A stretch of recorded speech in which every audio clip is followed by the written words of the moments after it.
Generations by Phillip Dutton of Doonside 2767. Narrated by David Tredinnick. Bob was just an old guy on a street corner up in King's Cross. He had his patch of ground and his cardboard sign, "Please help, homeless," very neatly written.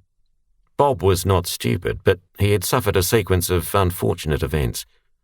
We will assume that Woolies gave him his shopping trolley. It was full of his stuff in plastic bags. A young kid walked past and gave Bob $1. Bob said, "Thanks, kid.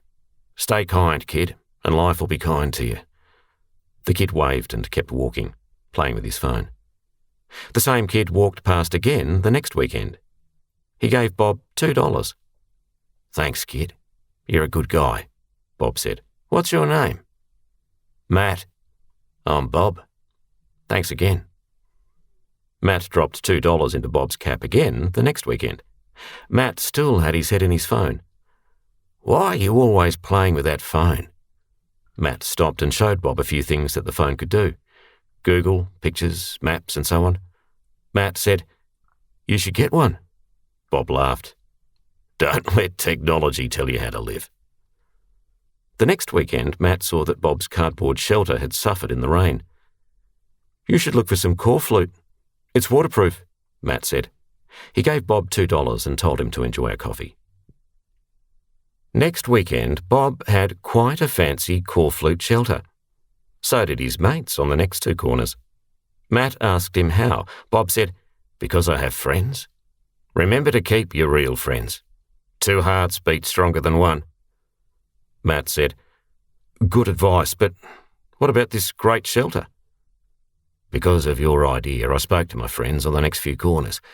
Instead of 'Please help,' we changed our signs to 'Need corflute.' We got heaps, mostly leftover Mardi Gras posters." A few weeks later, Matt sees Bob again. He's looking much tidier, clean and shaved. He looks younger. Matt gives Bob $10. He has to bend further to put it down because he's getting taller. "Hey, kid, how can you afford $10? Matt says, "I got together with some friends. We started a car wash business at people's homes." "That's good," Bob said. "Even if you live in a box, don't be scared to think outside it."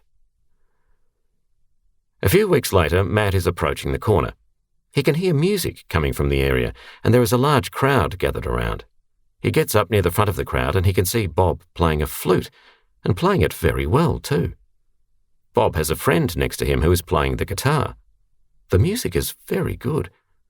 This is not begging now. This is busking. Matt listens for a while until Bob and his friend take a break. They tell the crowd, "Thanks for listening. We're just going to have a short break and we'll be back." Matt was surprised at how healthy and how much younger Bob looked. "Where did you get the flute?" he asked. Bob laughed. "Someone misread my corflute sign. I used to play flute in an orchestra, and it's true that music is the universal language." 6 months later, the kid is walking by again. He's growing some facial hair now and looking even taller and lankier. Bob still looks younger and healthier and is still playing flute with his friend on guitar.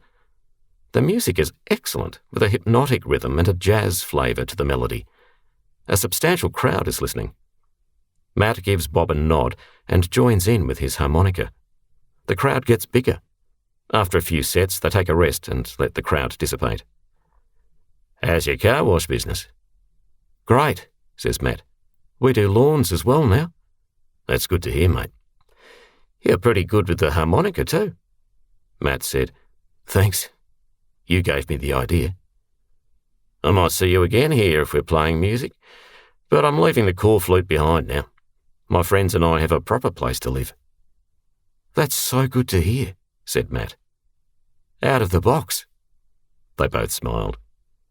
Bob said, "Give me your number so we can talk sometimes." He pulled out his phone and they exchanged numbers. They gave each other a big hug. Bob said, "Stay in touch, Matt." Matt says, "Yes, I will stay in touch." 2 hearts, right? The end.